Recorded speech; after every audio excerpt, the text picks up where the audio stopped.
Want to make your next ride suck? These are the tips for you. Hey everyone, it's Graeme Street, and you're going to join me here today for 5 surefire ways to make sure your next big cycling event is your absolute worst. You know, I always give all my tips and information to help you have more fun, get stronger, training, prepare, everything. But some of the things we don't think about are ways to kind of undermine all the work that we've done before we get to our big event. And today I'm going to share 5 different things that I have done repeatedly over 25 plus years of riding a bike to have a horrible event. As you know, I've got the Vermont 50 mountain bike race coming up this weekend. It's my 3rd time doing this event. It's the it's the biggest mountain bike race in New England. 650 racers, 8,000 feet of vertical gain, typically pretty crappy conditions, lots of mud, lots of junk to get through. I've never actually had a good experience there. Last year I had to almost DNF twice on the course. I messed up my back 2 years prior, 2009, 3 years prior. I took 8.5 hours to finish basically what should have been a 5-hour course because of mechanical problems and about the worst mud in the world. But there are 5 things that I'll be looking to avoid, and I would recommend you avoiding on your next big ride if you want to avoid having a sucky ride. Number 1, being overly obsessed with your time. Like so many different events, Vermont 50 is a timed event. And really, you know, unless you're gunning for the pro slot or trying to win your age division, I'll be riding veteran expert. So I'm in probably the most competitive category at the Vermont 50. I don't stand a chance of podiuming in that category. That's fine. I'm there to do my best time. In years past, I have focused on, well, I want to get down to 5:30 or lower, 5 hours and 15 minutes. I think I've had the fitness before, quite frankly, to do 5 hours, which would be a blistering time there on Vermont 50. Unfortunately, the course has never agreed with me weather-wise, and I have had pretty bad days. But more importantly, letting that pressure of I've got to get this time or all this work I have done is for naught is total bullshit. The fastest way to have a really bad ride at your next century mountain bike race, timed event, is to be so concerned with time that you forget to have fun. And if the fun meter goes to 0, you're not going to achieve your time. It's just that simple. And I've seen so many riders put so much time into their training and preparation that when they get there, they're so obsessed with this time that they totally miss it. And they usually have a cataclysmic day. That's step number 1, to have a crappy ride. Number 2 is doubting your body at the last minute. Who's ever done that? You done that before? I've done that. I can't think of a time that I haven't doubted my body. I'm in the final week right now. My training has probably been or let me put it a different way. My experience out on the trails, running and riding, as you know, I'm also doing a marathon the following week, has been fantastic. Up until like the past couple days. I'm not feeling so hot.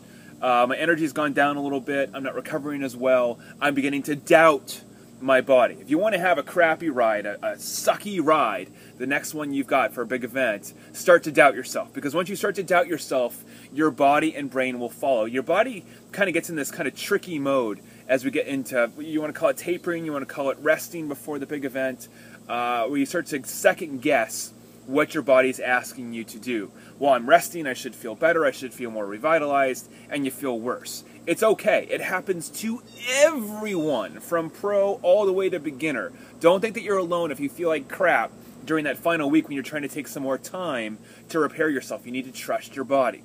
Next big thing. This one's huge.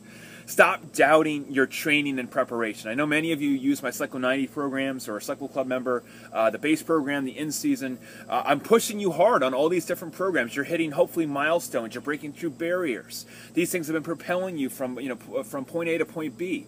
This is all great.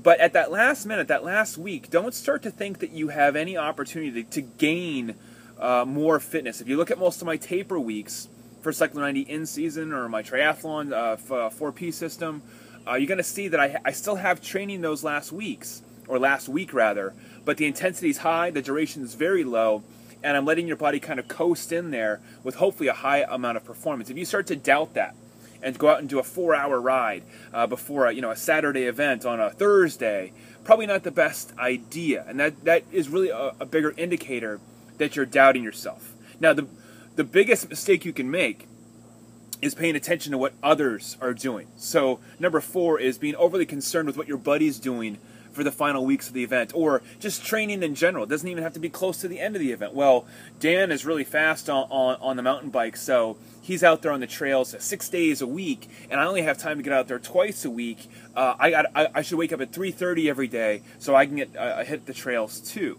It doesn't matter what Dan is doing. All that matters is what works for you based on the time allotment you have. So don't get overly concerned with what your buddies are doing. It does you no good. Now, the next two.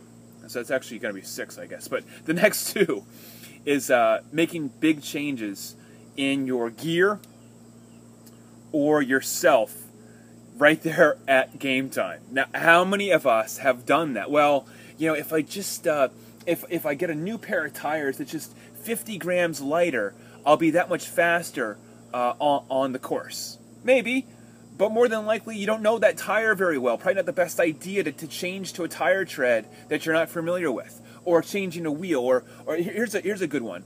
I've got several different bike options for VT50. In general, VT50, especially if it's going to be dry, which I think it's going to be this weekend, is really ideal for a hardtail, not a full suspension bike. I've got a hardtail, and I like it, but I love this bike. Any of you that have been watching my videos know that I've been riding the Jet 9 RDO ever since BC Bike Race. 7-day, you know, arduous mountain bike race. I've connected with this bike. So this bike is 3 pounds heavier than the hardtail. It's full suspension, so it climbs well, but under hard pack for long duration. In general, the other bike's probably a better choice, but I'm riding this one for the VT50. Why? I know this bike like the back of my hand. I know it extremely well. I know what it can do, I know what it can't do, and I know that it's been very good to me this season. So don't doubt your gear at the last minute. Don't doubt your nutrition formula. I know what I'm going to be doing for my nutrition formula for VT50. I don't doubt it anymore. I don't question it. I've been practicing it, using it, comfortable with it. Don't add in a whole bunch of strange supplements or different foods to eat before you go out for your big event. That's a guaranteed way to make your next ride, your big event, totally suck. Okay? Trust what you know. Even if you can add 50 new things to this bike to make it 3 pounds lighter, so what? Stop worrying about that stuff. Go with what you got. Make the best of everything that you've intended to do. Last thing. Now this one goes for me. Any of you that have been paying attention, I know some of you have been with me for a decade now. In general, especially for VT50, we have a big crowd of friends and local buddies that are up there. We do it every year. And we tend to get together and we tend to drink too much. The fastest way to have a really shitty day out on the bike is to drink too much alcohol the day before a race. Now look, I've said this before and I'll say it again. I love to drink beer. It's one of my other pastimes other than riding a bike. I love to brew beer, so I don't apologize for it. But this year I'm hoping to stay away from my normal crowd so I can shelter myself. And hopefully I think they're having the same agenda this year as well, to make sure that you don't drink too much the day before. The worst thing you can do is get dehydrated. Eat some kind of funky food for dinner. We're gonna go to get Polynesian stir fry for dinner, which I've never had before. This could be a great pre-ride meal. Bad idea. I'm gonna have like 6 or 7 or 8 or 10 beers tonight. Bad idea. Make sure you get proper sleep. Again, all these things are obvious, but so many of us, even experienced, seasoned, expert level cyclists, make these stupid ass mistakes to make sure that their next ride totally sucks. My friends, I hope these tips are helpful. If they are, please pass them on to friends or fellow riders.